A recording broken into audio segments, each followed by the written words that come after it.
Passion for Youth Ministry. Passion for Youth Ministry. Ayyaanniif araarri gooftaa keenya Yesuus Kiristoos hunduma keessaniif abaayyatu barattoota Focus Finfinnee fi namoota sagalee kana dhaggeeffatanii fi ergaa gara Qolosaayisiin nu faana qayyabachaa jirtan hundumaa akkam jirtu nagaa keessanii ani Paaster Naawol Baqqaleeti. Kanaan dura ergaa Qolosaayisiin wal faana qayyabachuu akkuma jalqabne kutaa 6 walii wajjin ilaalleerra introduction isaa wajjin har'a immoo kutaa 7ffaasaa ergaa Qolosaayisiin boqonnaa 1 lakkoofsa 21 hanga 23tti baay'ee doktiriinii gadi fagoo bal'aa kan ta'e lakkoofsota kana sadan irraa walii wajjiniin baranna. Qolosaayis boqonnaa 1 lakkoofsa 21 hanga 23tti kan jiru maqaa gooftaa keenya Yesuus Kiristoosiin dubbifachuudhaan jalqabna. Isin dur hamaa yaaduu keessaniin hojjechuu keessaniinis orma diina Waaqayyoos taatanii turtan.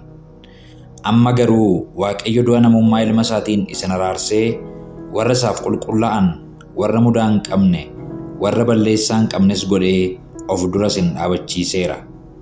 Haa ta'u iyyuu malee amantii keessatti hafuun hundee keessan irratti jabaattanii dhaabbachuun abdii isa karaa wangeelaa dhageessan irraa socho'uu dhiisuun isin irra jira. Wangeelichi Waaqa jalaa uumama hundumaatti lallabamee jira. Ani Phaawulosis hojjetaa isaa ta'eera. Ameen.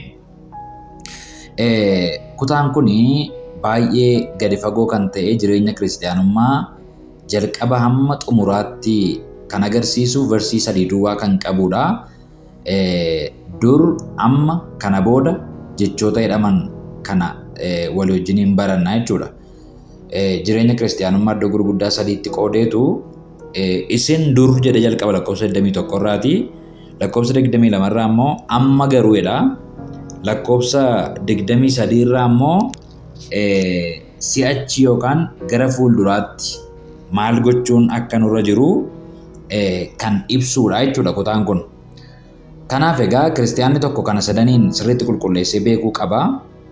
Qayyabannaa kutaa kanaa keessattis wanti nuun gaffageessinee ilaallu dur maal turre, amma maalitti jirra, bor immoo garamitti adeemnaa isa jedhu kanadha jechuudha. Kanaaf durutu gooftaan argatiin jireenya akkamii jiraachaa akka turre. Amma erga gooftaa arganne immoo jireenyi keenya ammam akka jijjiiramee jiru. Poozishiniin keenya, eenyummaan keenya, jireenya keenya irratti erga gooftaa arganne wanti nuun taane akka itti Waaqayyo nu beeku, eenyummaan itti Waaqayyo nu beeku maalidha isa jedhu amma jecha jedhuun barreeffamee arganna. Kana booda immoo abdiin akkamii akka nu eeggachaa jiru. Abdii kana bira ga'uudhaaf immoo jireenya akkamii jiraachaa sana bira ga'uu akka qabnu doktiriinii kiristaanummaa guutuudha jechuu dandeenya. Qolosaayis boqonnaa 1:21-23 duwwaa versii 3 duwwaa irratti kan barreeffame kana gaafa laallu jechuudha. Kanaaf nuun dur nama akkamii turre, Waaqayyo jireenya fokkisaa akkamii keessaa nu baase, amma immoo gooftaa argachuu keenyaan maaltu nuuf ta'e, kana booda immoo abdii akkamiitu nu eeggata, abdii nuuf kenname kana bira ga'uudhaaf immoo jireenya akkamii jiraachuutu nuuf ta'a warri jedhan kun yaada guddaa kutaa kana keessaa argannuudha. Tokko tokkoon walii wajjiniin ilaaluu yaallaa jechuudha. Macaafni qulqulluun jireenya nuti gooftaa malee dabarsineen jireenya gadheedha jedhatu hin taane du'adha jedhee lafa kaa'a. Keessumatti Efesooniin boqonnaa 2 gaafa laaltan lakkoofsa 1 kaastanii amma lakkoofsa 3tti gaafa dubbifattan Efesoon boqonnaa 2:1-3 akkas jedha.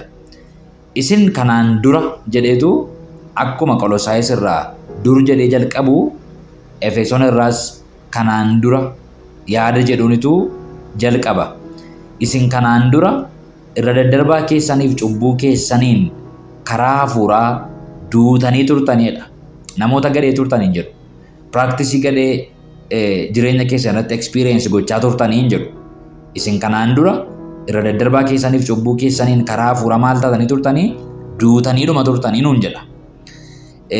Yeroo sana jireenya akkamii jiraachaa turtanii kan jedhu immoo ibsa. Yeroo sanatti isin toora biyya lafaa kanaa duukaa buutanii deddeebi'aa aboo qilleensa keessa jiru irratti isa gooftummaa qabuuf yookaan seexanaaf jechuudha abboomamaa turtan. Hafuurichi hamaan amma namoota waaqayyoof hin abboomamne gidduutti hojjechaa jira. Stiil har'ayyuu isintu jalaa ba'e malee hafuurri hamaan kun warra waaqayyoof hin abboomamne gavarni gochaa jira. Nus hundumti keenya hawa foon keenya duukaa buunee akka fedha namummaa keenyaaf yaada keenyaatti warra akkasii gidduu jiraanneerra. Kanarraa kan ka'es akkuma warra kaanii dhalootaan dheekkamsa waaqayyoo jala gallee turree jedheetu footoo keenya isa durii nutti agarsiisa. Dur maal akka fakkaannu. Akkasuma Qolaasaayis kanarraa gaa maal jedhaa? Isin dur jedhee jalqaba. Hamaa yaaduu keessaniin hojjechuu keessaniinis orma diina waaqayyoos taatanii turtan. Kutaa kana keessaa waan gurguddaa lama argina lakkoofsa 21 kana duwwaarra. Tokko dur maal akka turreedha. Dur waa lamatu sin jalaa tabalaasha'ee ture, manca'ee ture jedha. Tokko yaada keessan hamaa yaaduu keessaniin jedha. Yaada ishee jettu kana kutaa qaama keenyaa keessaa ishee tokkotu hin taane already isa mul'anne eenyummaa keenya isa keessaa jechuudha. Lubbuu keenya, hafuura keenya, beekumsa keenya, miira keenya, fedha keenya, intelektii keenya waanumti kan keenya ta'e hundumtuu maal ta'e ture? Manca'ee ture. Kanaaf yaadi keenya yaada waaqayyoof ta'u miti, yaada mancaadha jechuudha. Isin dur hamaa yaaddu turtan. Yaadi keessa yaadamaadha. Waan gaarii waan qajeelaa waan waaqayyoo yaaduu hin dandeessan. Defiled mind. Yaada faalame, yaada boora'e, yaada xuraa'ee qabdu turtan. Kanarraa kan ka'e yaadi keessan, eenyummaan keessan, inni keessoon keessanii hamaa waan ta'eef immoo gochi keessanis maalidha? Gochi keessanis waan isin hojjettanis maalidha? Waan hamaadha. Waan waaqayyootti hin tolledha. Lakka jedha. Isin dur hamaa yaaduu keessaniin hojjechuu keessaniinis jedha. Wanti nu yaadnus, wanti nu goonus Kiristoosin utuu hin argatin dura maal ture jechuudha? Hamaa ture. Efesoon immoo maal jedhee lafa kaa'a? Duutanii dhuma turtanii jedhee lafa kaa'an immoo. Ndaa'um waan namaa gootanii iyyuu kan caalu digiriinsa duunee turre, hafuuraan duunee turre jedheetu jireenya Kiristoosiin alaa du'a jedhee lafa kaa'a. Du'a kan jennu kun separation from God jechuudha. Waaqayyoorraa garaagara ba'uu, communicationii waaqayyoof nu gidduun jiru gargar cituu jechuudha. Du'a kan jedhu kan akkasitiin lafa kaa'a. Innaa isin dur hamaa yaadduu, hamaa hojjettu. Bu'aan kana ammoo maal ta'e ree jennaan waaqayyo wajjin orma akkasuma immoo diina waaqayyoo akkasin taatan isin godhe. Alienated from God. Waaqayyoorraa gargar kan citan. Alienated from God. Enemies of God. Diinota waaqayyoo. Ormoota waaqayyoo turtanii. Footoo keenya isa durii ergaan Qoloosaayis akkas jedhee nutti agarsiisa. Hamaa yaadduu, hamaa hojjettuu, kanarraa kan ka'e immoo waaqayyoorraa gargar baatanii turtan. Alienated from God and enemies of God. Diinota waaqayyoo turtan. Waaqayyoorraa gargar baatanii turtanii jedheetu nutti agarsiisa.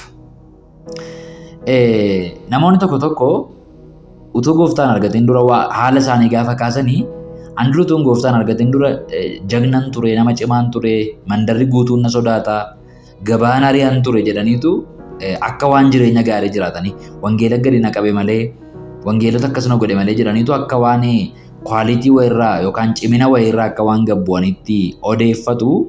Macaafni qulqulluun garuu waa'ee keenya utuu gooftaan argatinii gaafa kaasu waaqayyo wajjin diina turtanii, waaqayyoorraa gargar baatanii, orma isaa taatanii, alienated taatanii turtanii. Efesoon irratti immoo duutanii dhuma turtanii, waa'ee piraaktisii keessaniyyuu miti du'oo turtanii, jireenya hin qabdan turtanii jedheetu lafa kaa'a. Lakkoofsa 12 waan isin dhibu Efesoon 2 lakkoofsa 12 immoo akkas jedha. Kiristoosii wajjin homaa walittii kan hin qabneedha. Waldaa ijoollee Israa'elitti orma kakuu abdii isaanii keessaa kan hin qabne, ofiis abdii kan hin qabne waaqayyo malee turtan. waaqayyo malummaa. Waaqayyo malee turtan. Kiristoos wajjin homaa walitti hin qabdan. Homaa walitti hin qabdan. Waldaa ijoollee Israa'elittis orma turtan. Kakuu ijoollee Israa'eliif galame keessaas hin qabdan. Ofii keessaniifis abdiis hin qabdan, kakuus hin qabdan. Waaqayyo malee turtanidha. Waaqayyo malee turtan. Word to word Efesoon boqonnaa 2:12 irraa akkas jedha. Kanaaf egaa gooftaarraa gargar baanee jireenya waaqayyoon of keessaa hin qabneen deddeebi'aa akka turre macaafni qulqulluun keessaa baasee nutti dubbata jechuudha. Keessumatti baay'ee kan na dhibu jecha baay'ee ulfaataa keessaa duutanii turtan seedottaansee baay'ee kan natti ulfaatu gaafan kutaa kana ilaalu diina waaqayyoo turtan. Inni lakkoofsa 21 irraa jedhu baay'ee ulfaataadha. Diina waaqayyoo ta'uun baay'ee ulfaataadha. Waaqayyo wajjin hariiroo hin qabdanii duwwaa miti. Hariiroo dhabuuf diina ta'uu gidduu garaagarummaa guddaa jira. Fakkeenyaaf anaaf namni tokko hariiroo hin qabnu jechuun karaatti walitti dhufne wal waraanna wal ajjeefnachuu miti.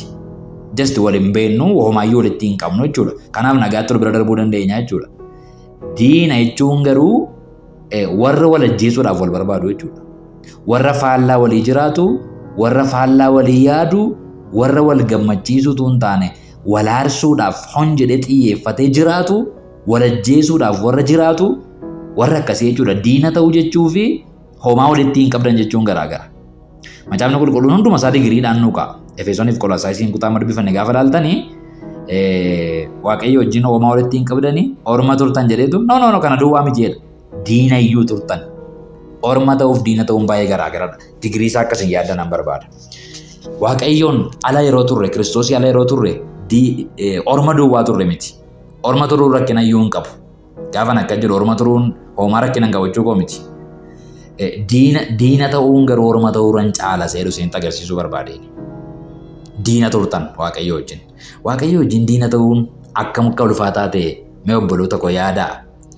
Waaqayyo humna qabeessaa, waaqayyo hinaafaadha, waaqayyo ibiddadha, waaqayyo sodaachisaadha, waaqayyo barbaadeen ajjeesaa hin fayyisaa. Qaama olaantummaa dhumaa qabu eenyuyyuu oliyyannoo irratti fudhachuu hin dandeenye wajjin diina ta'uun amma ulfaataa akka ta'e yaaduu dandeessu.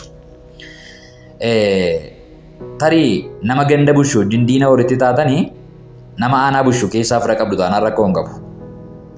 Nama aanaa bushu wajjin yoo diina walitti taatan nama godina bushu wajjin fira yoo taatan amma kanatti miidhamuu dhiisuu dandeessu. Nama godina bushu wajjin yoo diina taatan nama naannoo kililii keessan bushu wajjin fira yoo taatan maatiidha yoo taatan badaa rakkoon isin irra ga'uu dhiisuu danda'a. Nama naannoo bushu wajjin diina taatanii nama biyya bushuuf akka federaalaatti nama bushu wajjin yoo fira taatan dhiibbaan isin irra ga'u amma sana ta'uu dhiisuu danda'a. Qaama olaanaadhumaa wajjin diina ta'uun garuu abdii tokko yoo of keessaa hin qabu. Waaqayyo qaama olaanaa eenyuyyuu oliyyannoo irratti fudhachuu hin dandeenyedha. Isaa wajjin diina ta'uu jechuun amma ulfaataa akka inni ta'e macaafa qulqulluu keenya irraas iddoo garaagaraa ilaaluu dandeenya. Waa'ee warra waaqayyo wajjin diina ta'anii macaafni qulqulluun Yaaqoob barreesseera. Raajii keessattis iddoo garaagaraatti barreeffameera. Galaatiyaa irrattis barreeffameera. Dubbii fannoo gooftaa Yesuusitti diina ta'anii jiraatu Phaawulos jedheera. Walumaa gala waaqayyo wajjin diina ta'uun digiriinsaa baay'ee ol ka'aa fi orma ta'uu yookaan waa walitti qabaachuu dhiisuurra kan darbe akka inni ta'e isinitti agarsiisuun barbaada. Roomee boqonnaa 5:10 irraas immoo kanuma jedha. Nuyi ammallee diinota taanee utuma jirruu du'a ilma isaatiin waaqayyotti erga araaramne amma immoo nuyi warri isatti araaramne jireenya isaatiin hammam caalaatti ooluuf jirra reedeetu diinota utuma jirruudha. Yookaan diinota taanee utuma jirruu lakkoofsa 10 irraa waaqayyo wajjin akka nuun diina turre nuu mirkaneessa itti dabalee jechuudha. Waaqayyo wajjin diina ta'uun hammam sodaachisaadha. Kan akkasiin itti yaadannaan barbaada. Kanarraa kan ka'e immoo jedha diina ta'uu keenya maaltu ta'ee isa jedhu keessumatti Efesoon immoo gaafa barreessu Efesoon irratti Phaawulos gaafa barreessu maal jedha? Dhalootumaan dheekkamsa waaqayyoo jala gallee turre. Ijoollee dheekkamsaa taane turre. የቁጣ ልጆች ነበርን.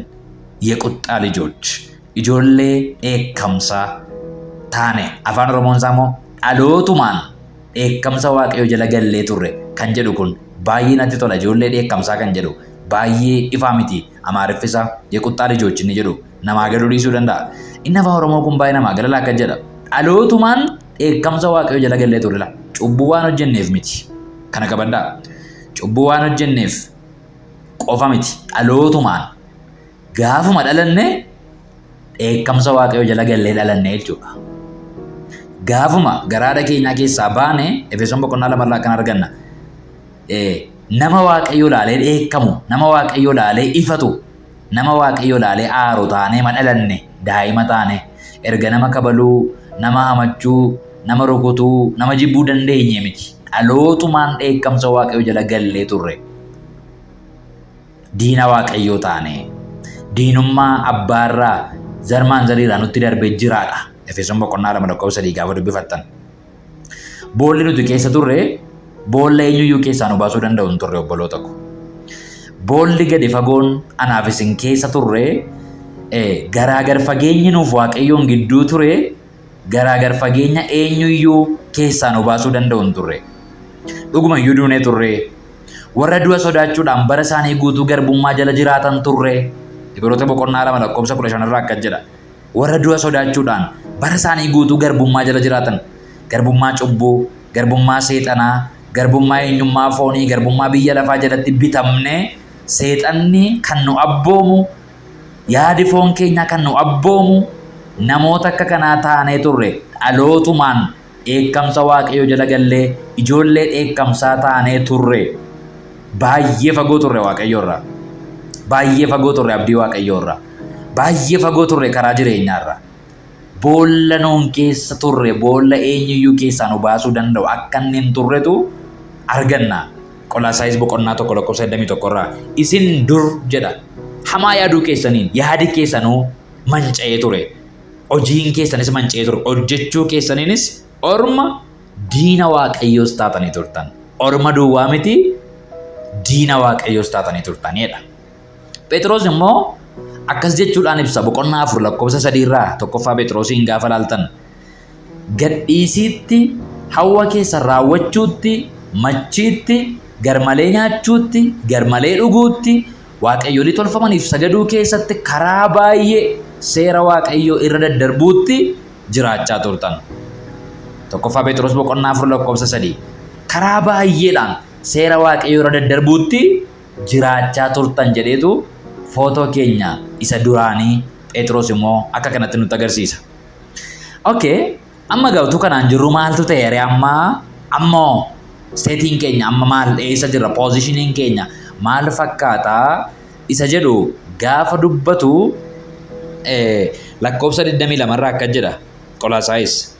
Amma garuu Waaqayyo du'a namummaa ilma isaatiin isin araarsee warra isaaf qulqullaa'an, warra mudaa hin qabne, warra balleessaa hin qabnes godhee of dura isin dhaabbachiiseera. Haaleluyyaa. Lakkoofsa 22 kanarraan deebi'a. Amma garuu waan sun waan nun ammamaatti dubbataa turre sun kan yoomiti, kan duriiti. Dura jechuun yoom? Gooftaa argachuu keenya dura.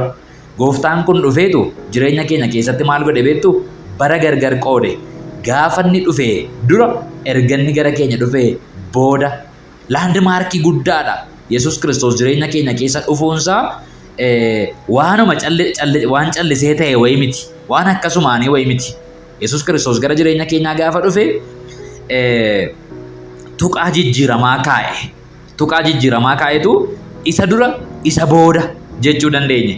Yesus utuun dhufin dura isin dur Macaafni Qulqulluun gaafa jedhu yoom Yesus Kiristoos dhufuusaa dura tuqaa jijjiiramaa guddaadha. Amma inni jedhu immoo erga inni dhufee jalqabee amma jireenya nuun jiraachaa jirru jedheetu intarvaalii biraa immoo nutti agarsiisa. Yesus kutaa jireenya keenyaa isa gargar qooduudha. Waaqayyoof galanni guddaan haa ta'u. Amma garuu Waaqayyo du'a namummaa ilma isaatiin isin araarsee warra isaaf qulqullaa'an, warra mudaa hin qabne, warra balleessaa hin qabnes godhee of dura isin dhaabbachiiseera. Baay'ee dinqiidha. Tokko tokkoon zarzarri goone ilaalla. Waan inni nama tarreessu lakkoofsa 22 irraa kana. Utuu kanaan jirru eenyummaa cubbuu sanaan utuu jirru Waaqayyoon araarri isaa daangaa hin qabne namootuma du'oof diina isaa ta'anii turan kana jaalalaan ofitti qabee namoota du'an irraa jaalalaan qabamee, namoota diina isaa ta'an irraa jaalalaan qabamee Waaqayyo Abbaan tokkicha ilma isaa manuuf kennutti nu jaallate jedha. Waaqayyoof galanni guddaan haa ta'u.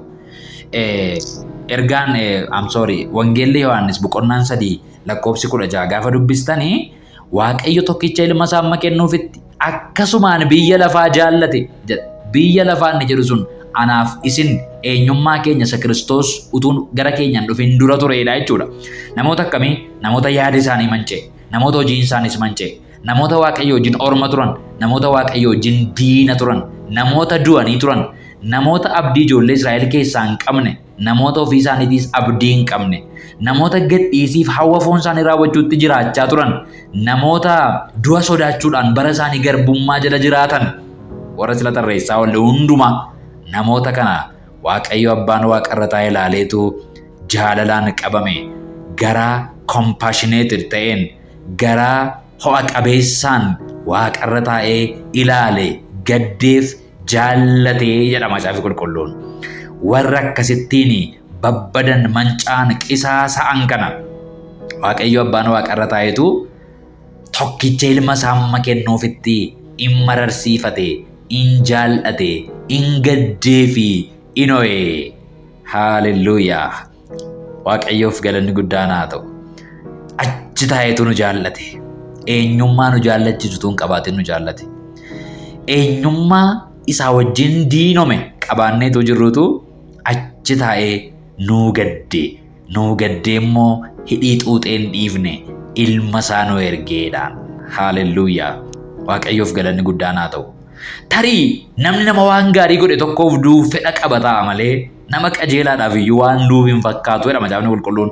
Waaqayyo garuutuma nuyi cubbamoota taanee jirru Kiristoos nuuf du'uu isaatiin ammam akka nu jaallate agarsiisa. Roomee boqonnaa 5:7 irraa kan arganna. Roomeen boqonnaa 5:7 kun tarii nama tokkoof galuu dhiisuu waan danda'uuf xiqqoo ishee laaboreet gochuu yaala. Tarii jedheetu namni nama waan gaarii godhe tokkoof du'uuf fedha qaba ta'a malee nama qajeelaaf waan du'u hin fakkaatudha. Nama waan gaarii godhe nama qajeelaa. Nama lama argitaniittu mammaatti. Nama waan gaarii godhe nama tokko, nama qajeelaa, nama lammaffaa. Waaqayyo garuutuma nuyi cubbamoota taanee jirru Kiristoos nuuf du'uu isaatiin ammam akka nu jaallateen agarsiisadha. Inni sadaffaan nama akkamiiti? Nama cubbamaa.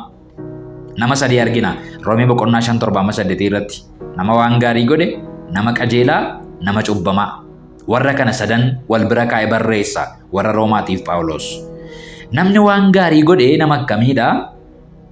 Waan gaarii gochuuf qajeelaa ta'uun nama qajeelaa ta'uuf nama gaarii garaagarummaa isaa isinitti agarsiisuun barbaada. Fakkeenyaaf namni Kiristoosiin gaafa argatu qajeelummaa argatee qajeelummaan waa'ee identiitiidha. Waa'ee eenyummaadha qajeelummaan. Waan gaarii gochuun garuu utuu eenyummaa Waaqayyoo yoo hin fudhatin namni waan gaarii gochuu danda'a. Fakkeenyaaf Musliimonni nama rakkateef waan gaarii gochuu danda'u, birrii laachuu danda'u kun waan gaariidha. Musliimni tokko waan gaarii gochuu hin danda'a jechuudha. Kana jechuun garuu qajeelummaa argate jechuu miti. Nama qajeelaadha jechuu miti. Eenyumtiyyuu waan gaarii gochuudhaaf poteenshaalii uumamaa qaba. Waan gaarii gochuudhaaf poteenshaalii uumamaa qaba. Eenyummaa qajeelummaa isa kan Waaqayyootu hin argatin dura. Nama cubbamaa immoo beektu. Namni cubbamaan immoo nama qajeelummaa hin qabne nama gaarii hin goone jechuudha. Nama 3 argina. Nama cubbamaa. Namni cubbamaan nama qajeelummaa hin qabne nama gaariis gochuu hin dandeenyedha. Inni lammaffaan nama qajeelaadha. Namni qajeelaan waan gaarii godheef practically waan mul'iseef otoo hin taane identity qajeelummaa identity Waaqayyoo nama qabuudha. Namni sadaffaan immoo nama waan gaarii godheedha. Namni waan gaarii godhe kuni nama jallaas ta'uu danda'a, nama qajeelaas ta'uu danda'a. Nama cubbamaas ta'uu danda'a, nama qajeelaas ta'uu danda'a. Practical life isaa waan gaarii nama godhe jechuudha.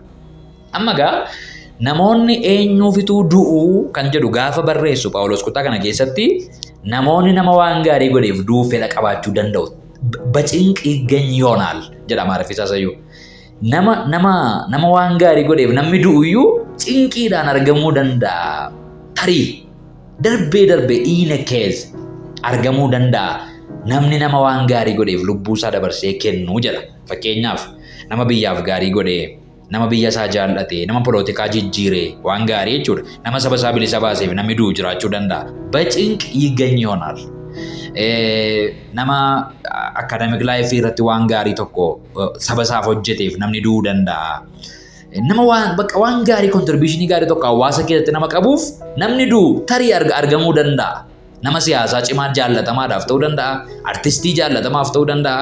Namni jaallatu namni waan gaarii godheera dhee perceptionii hawaasummaatti, perceptionii namummaatti nama waan gaarii godheef tarii namni du'uuf fedha qabu jiraachuu danda'a. በጭንቅ ይገኝ ይሆናል malee nama qajeelaadhaaf namni du'u hin jiruudha. Nama qajeelaadhaaf jechuun identity qajeelummaa waan inni qabuuf qajeelummaa waaqayyo irraa waan inni fudhate maaliif qajeelummaan kun waa'ee isa mul'atu miti waa'ee identity tenneerra waan ta'eef namni ishee mul'attu waan gaggaarii ishee mul'attuuf iyyuu badaan du'u በጭንቅ ነው እሱ ራሱ የሚገኘው jedheetu nama qajeelaadhaaf iyyuu waan du'uuf hin fakkaatuudha. Amma gaa ekstiriimii biraa nutti agarsiisa. Waaqayyo garuu jedha. Waaqayyo garuu nama qajeelaaf utuu hin taane nama akkamiif du'eedha. Nama cubbamaadhaafitu Kiristoos lubbuu isaa amma laatutti jaallate Kiristoosii. Waaqayyo namummaa uffatee namummaadhaan gaadmaan waaqaaf nama walitti dabalame isa ta'e Yesuus Kiristoos kun hamma nama cubbamaadhaaf du'utti dabarsee ofiisaa kennee jaallate nama cubbamaa jaallate jedheetu nama kana iddoo sadiitti baasee agarsiisa jechuudha. Waaqayyo du'oota nu jaallate. Waaqayyo diinota nu jaallate. Waaqayyo Oromoota nu jaallate. Kiristoos diina isaa tuun ta'ee jiru naa du'e. Kiristoos du'ee tuun jiru naa du'ee du'a koo jireenyatti naa jijjiire. Waaqayyoof bara baraan ulfinni guddaan haa ta'u. Waan nuyi hojii gaarii hojjenneef yookaan amala gaarii qabaanneef miti. Eenyummaa har'a qabnu kanatu nu hin qabaatin jaalaluma har'attiin nu jaallachaa jiru kanaan dursee nu jaallate Waaqayyo. Jaalaluma har'attiin nu jaallachaa jiru kanaan. Efesoon boqonnaan 2 itti fufeetu yaada kana kaasa. Duutanii turtanii bannee turree dhalootumaan dheekkamsa Waaqayyo jala gallee ture የቁጣ ልጆች ነበርን jedhee edda kaasee booddee 4-5 irratti garuu identity keenya isa ammaa kana kaasa. Araarri Waaqayyo garuu baay'ee waan ta'eef jaalala isaa guddaa sanaan nu jaallate. Nuyi irra daddarbaa keenyaan karaa hafuuraa du'oo taanee utuma jirruu inni warra Kiristoosii wajjin jiraatan nu godhate. Isin ayyaana Waaqayyootiin fayyifamtanii. Haaleluyyaa. Waa'ee fayyuu keenyaaf, waa'ee har'a eenyummaa jijjiirame qabaachuu keenyaaf akkuma afaan saaqatuun Phaawulos warra Efesooniif gaafa barreessu waa'ee araara Waaqayyoo dubbata. Araarri Waaqayyoo garuu baay'ee waan ta'eef jedha. Itti fufee immoo jaalala Waaqayyoo dubbata. Jaalala isaa isa guddaa sanaan nu jaallate. Nuu gadde Waaqayyo waaqarra taa'ee dhala namaa manca'an badan ilaalee inoo'eef Waaqayyo garaa laafe Waaqayyo warra diina ta'ani warra bara isaanii sodaa du'aa garbummaa cubbuuf seexanaa jalatti dabarsan kana ilaalee Waaqayyo waaqarra taa'ee jaallatee jedha. Nu jaallate tunuun babbannee mancaaneerru waaqarraa gannu ilaalee nu jaallate. Jaallatee nuu gaddeen dhiifne ilma isaa nu erge. Kun maal jennaan araara Waaqayyootu baay'eedha. Jaalalli isaa immoo guddaadha jedhaan. Nu irra daddarbaa keenyaan karaa hafuuraa du'oo taaneetuma jirru. Du'oo taaneetuma jirru. Inni warra Kiristoosii wajjin jiraatan nu godhate. Isin ayyaana Waaqayyootiin fayyifamtani. Ayyaana jechuun egaa kennaa tolaati. Waan itti dadhabneef waan arganne miti. Kennaa tolaa kanaani fayyine. Ayyaana Waaqayyootiin fayyine. Bara baraan galanni isaaf haa ta'u. Akkam dinqiidha kun. Egaa gooftaa kan argachuu keenyaan amma maaltu nuu ta'ee sa'ee dhugaa. Qolosaayis boqonnaan 1:22 gaafa dubbatu akkas jedha. Amma garuu erga kun nuu ta'ee booddee Waaqayyo du'a namummaa ilma isaatiin isin araarsee namummaa ilma isaatiin isin araarsee jedhetu warra isaaf qulqullaa'an 1 warra mudaa hin qabne 2 warra balleessaa hin qabne godhee eessa sin dhaabennaan of dura sin dhaabachiiseedha. Waaqayyoof galanni guddaan haa ta'u. Waan gurguddaa 3 dubbata. Eenyummaa keenya har'aa waan gurguddaa 3 dubbata Qolosaayis. 1 warra Waaqayyoof qulqullaa'an.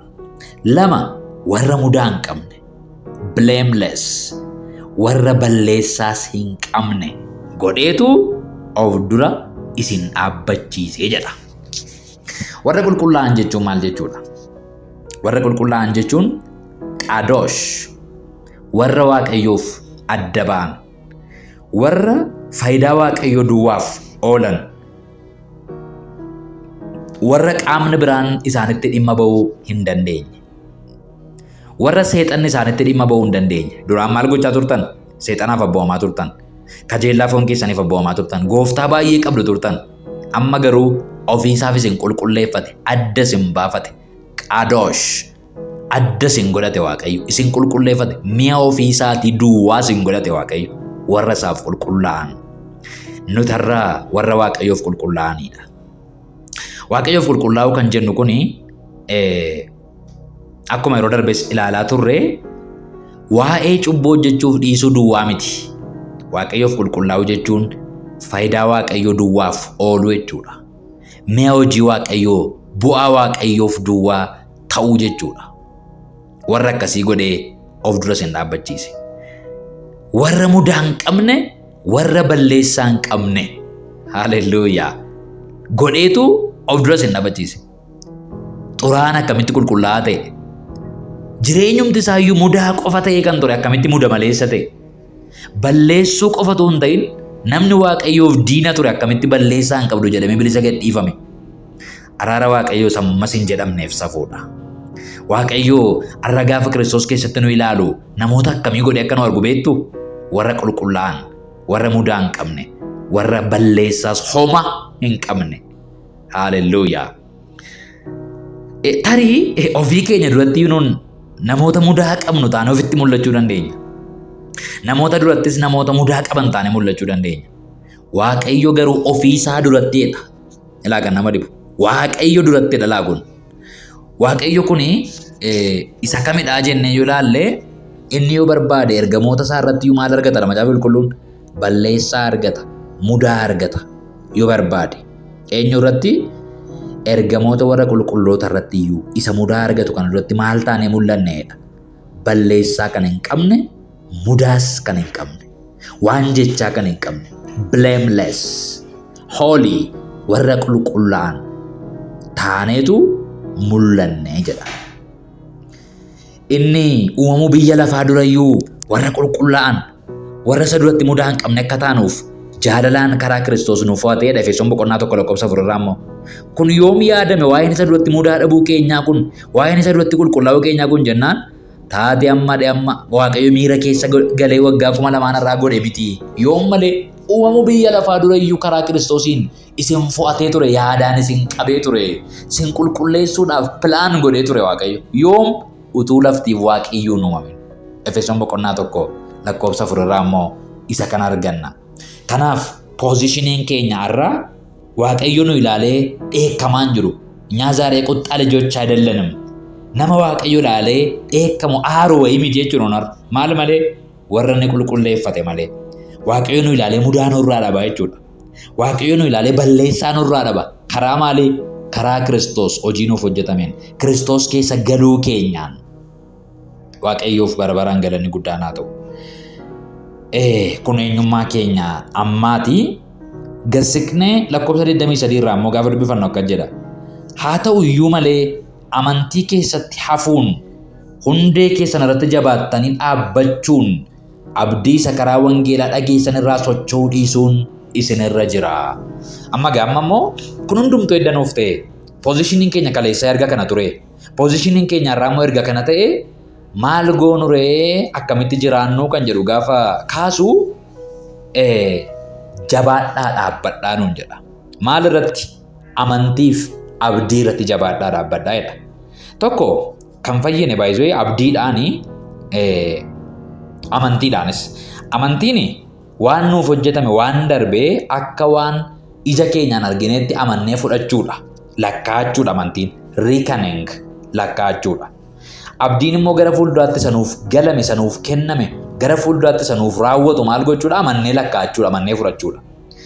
Innaa jabaattanii dhaabbachuu qabdu egaa. Poozishiniin keessan duraanii kana fakkaata boolli isin keessa turtan amma kana gadi fagoodha erga ta'e achii baasee immoo amma kana gaararra isin dhaabe erga ta'e Waaqayyo Abbaan isin immoo assaayimentii qabdu nuun jedha Qolaasaayis lakkoofsa 23 irraa. Haa ta'u iyyuu maleedha kun hundumtuu hojjetameera. Haa ta'u iyyuu malee kan jedhu faallaadha. Kun ta'eera achi turtanii eddasii booddee immoo as dhuftanii amma gaa ta'u malee hin dhuftanii xumurameera galaa dhaqaa ciisaa jechuu koo miti jechuusaati. Haa ta'u malee kan jedhu afraashii kan inni fayyadamuuf jechuudha. Amantii keessatti hafuus hin barbaachisaa. Hundee keessan irratti jabaattanii dhaabbachuus hin barbaachisaa. Abdii isa karaa wangeelaa dhageessan irraa socho'uu dhiisuutu isinirra jira. Abdiin kun maal kan jedhu kutaa 3ffaa irratti waa baay'ee tuttuquu yaalleerra barumsa darbe keessatti. Kanaaf abdicha irratti jabaadhaa dhaabbadhaa jedheetu assaayimentii guddaa akka qabnu nuu laata jechuudha. Baay'ee jabaannee dhaabbachuu kan jedhu kuni qonna miti, aramaa aramna miti, dhagaa falaxna miti, muka falaxna miti, dhagaa wayii cabsina miti. Wanti nu goonumaa inni abdiif amantii jabeessinee qabachuudha. Amantiin kun maal inni karaa koo miti karaa Yesuus Kiristoosiin isanaa hojjetame fayyina kana irrattan jabaadhee dhaabbadhanne yeroo hundumaa ofii keenya dhiifnee hojii fannoo laaluu jechuudha. Amantii kana irratti jabaachuu jechuun kan keenya lakkaa'achuu dhiisuu. Kan keenya yoo laalle hin laafna, hin dadhabna, hin kufna. Kan keenya lakkaa'achuu, kan keenya yaaduu, kan keenya laaluu dhiisne isa nuuf hojjetame hojii Yesuus Kiristoosiin fannoo irratti nuuf hojjetame kana ilaaluu, yaaduu jechuudha. Abdii jechuun immoo isa fuula keenya dura jiru karaa gooftaa Yesuus Kiristoosiin isa nuuf kenname deebi'ee dhufu gooftaa keenya Yesuus Kiristoos ulfina warra qulqullaa'an eeggatu abdii jireenya bara baraa isa yaadaa maayindii sanaan itti fufu jechuudha malee waan ulfaataa waan addaa akka inni hin taane hin hubanna. Dhuma irratti tarii gaafa kutaa kana qayyabattan gaaffii isinis ta'uu danda'a waan jedhu tokko kanan isinii hiikuu barbaadu wangeelichi waaqa jalaa uumama hundumaatti lallabamee jira jedha. Ani Phaawulosis hojjetaa isaa ta'eera jedha. Maal jechuudha akkas jechuun? Wangeelli waaqa jalaa uumama hundumaatti dhuguma lallabamee jira. Ani Phaawulos hojjetaa isaa ta'eera gaafa jedhu maal jechuudha? Wangeelli uumama hundumaatti lallabameera taanaan immoo hojiin xumurameera maaltu maaliif hin dhufre Yesuus? Maal jechuudha walumaa gala akkas jechuuni? Ergaa kana biyya Roomaa taa'ee barreessa Phaawulos gaafa barreessu warra Roomaa jechuun warra Ormaa Gentiles Pagans warra jennuudha. Warri Pagans Gentiles jennu kuni walumaa gala dhalli namaa iddoo gurguddaa lamatti qooduu dandeenya. Tokko abdii ijoollee Israa'el keessaa warra qaban ijoollee Israa'elidha. Warri kan biraan immoo Pagans warra jennu yookaan immoo warra Orma Baaybiliin warra inni jedhuudha. Kanaaf warra ijoollee Israa'el duwwaa ta'an utuu hin taane kunoo ani iyyuu biyya Roomaa taa'een isinii barreessa warra Roomaa fi iyyuu wangeelli lallabameera waaqa jalaa uumama hundumaa kan jedhu maal jechuu isaati dhala namaa hundumaa jechuu isaati malee biyya lafaa hundumaa Awurooppaa Ameerikaa maal jechuu isaa miti. Dhala namaa hundumaa giruuppii gurguddaa lama jira. Warra Ormootaafis warra Yihuudootaafis wangeelli lallabamee jira. Ani iyyuu kun hojjetaa isaa ta'een jira jechuun ani iyyuu warra Ormaatti wangeela lallabuudhaaf misiraachoo kana fudhee biyya Roomaa jira kunoo achiin isinii barreessaa jira jechuu isaati. Kanaaf wangeelli kun waaqa jalaa uumama hundumaatti lallabamee jira gaafa jedhu waa'ee isaa biyya hundumaa yookaan immoo dhala namaa ala uumama kan biraa jechuutu hin taane sammuu isaa keessa yeroo sana kan jiru barreessaan kun warra Yihuudootaas warra Yihuudoota hin taanes Pagans and Jews kan jedhudha. Walumaa galatti kutaa kanarraa wanti nuun barannu jechuudha. Gooftaan isinaa eebbisu qayyabannaan keenya guyyaa irraa kana fakkaata. Kutaa 8ffaadhaan nama walitti deebinutti yeroo qayyabannaa gaarii.